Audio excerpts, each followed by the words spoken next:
ഇടുക്കിയിലും ഇന്ന് red alert തന്നെയാണ്. ഇടുക്കിയിലെ മലയോര പ്രദേശങ്ങളിലൊക്കെ മഴ പെയ്യുമ്പോൾ അടിക്കടി പലതരത്തിലുള്ള മഴക്കെടുതികൾ കൂടി റിപ്പോർട്ട് ചെയ്യുന്ന സ്ഥലം കൂടിയാണ്. മുഹമ്മദ് ആഷിഖ് വിവരങ്ങൾ നൽകും. Ashiq, good morning. ഇടുക്കിയിലും ഇന്ന് റെഡ് അലേർട്ടാണ്. നല്ല മഴയുള്ള ഒരു സാഹചര്യം തന്നെയാണ്. എന്താണ് നിലവിൽ എങ്ങനെയാണ് കാലാവസ്ഥ? മഴയുണ്ടോ അതോ മറ്റ് മലയോര മേഖലകളിൽ നിന്നൊക്കെയുള്ള വാർത്തകൾ എന്തൊക്കെ ലഭിക്കുന്നു ആഷിഖ്? Good morning. മലയോര മേഖലയിൽ മഴ മാറി നിൽക്കുകയാണ്. ലോ റേഞ്ചിലാണെങ്കിൽ ഇപ്പോഴാണ് മഴ ആരംഭിച്ചു തുടങ്ങിയത്. ഇന്നലെ പകൽ മുഴുവൻ മഴ മാറി നിൽക്കുന്ന സാഹചര്യമായിരുന്നു ഇടുക്കി ജില്ലയിൽ ഉണ്ടായിരുന്നത്. അതേസമയം ഇന്ന് പുലർച്ചെ ഏതാണ്ട് ഒരു 8 മണിയോട് കൂടി അല്പസമയം മുൻപാണ് ഇത്ര ശക്തമായ മഴ ഇടുക്കിയുടെ ലോ റേഞ്ചിൽ ആരംഭിച്ചത് എന്ന് പറയാൻ. അപ്പോഴും ഹൈ റേഞ്ചിൽ റെഡ് അലർട്ട് ആയിട്ട് കൂടിയും ശക്തമായ മഴ ലഭിക്കുന്നില്ല എന്ന വിവരങ്ങളാണ് ലഭിക്കുന്നത്. അതേസമയം വരും മണിക്കൂറുകളിൽ ഒരുപക്ഷെ മഴ ശക്തമാകാനുള്ള സാധ്യതയുമുണ്ട്. പലയിടങ്ങളിലും മൂടിക്കെട്ടിയ അന്തരീക്ഷമാണ് പറയുന്നത്. മഴ ശക്തമാവുകയാണെങ്കിൽ തന്നെ കനത്ത ജാഗ്രതയിലാണ് മലയോര ജില്ല എന്നുള്ളതാണ്. നമുക്കറിയാം, മുൻപ് തന്നെയും പലതരം ജിൽസി ചൂണ്ടിക്കാണിച്ചതുപോലെ പലതരം അപകടങ്ങൾ ഉണ്ടായിട്ടുള്ള ഇടം കൂടിയാണ്.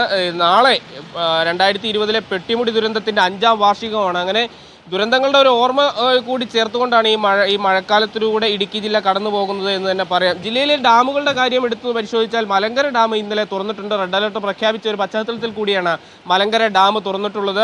മൂവാറ്റുപുഴ, തൊടുപുഴ ആറുകളുടെ തീരത്ത് താമസിക്കുന്നവരോട് അതുമായി ബന്ധപ്പെട്ട് ജാഗ്രത പുലർത്താൻ പറഞ്ഞിട്ടുണ്ട്. അതേസമയം ഇടുക്കി ഡാമിൽ നിലവിൽ ഏതാനും ദിവസങ്ങളായി തന്നെ ഇടുക്കി ഡാമിൽ ബ്ലൂ അലർട്ടാണ് നിലനിൽക്കുന്നത്. ജലനിരപ്പ് 2600 അടിക്ക് മുകളിലേക്ക് എത്തിയിട്ടുണ്ട് നിലവിലെ സാഹചര്യത്തിൽ.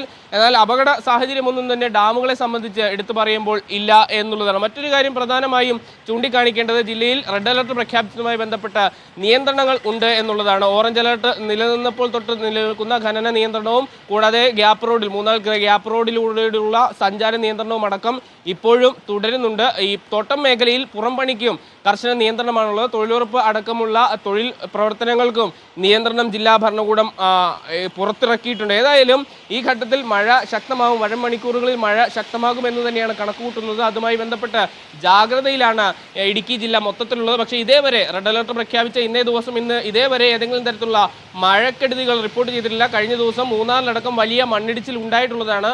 ആ നിലയിൽ മണ്ണിടിച്ചിൽ, ഉരുൾപൊട്ടൽ ഭീതി കൂടി ഇടുക്കി ജില്ലയിലുണ്ട്. ഞാൻ നേരത്തെ സൂചിപ്പിച്ചതുപോലെ പെട്ടിമുടി ദുരന്തത്തിന്റെ 5ാം വാർഷികമാണ് നാളെ. ആ ദുരന്തത്തിന്റെ ഓർമ്മ കൂടി ഈ ദിവസങ്ങളിൽ ഇടുക്കി ജില്ലയിലെ ജനങ്ങൾ പേറുന്നു എന്നുള്ളതാണ് ജിൽസി.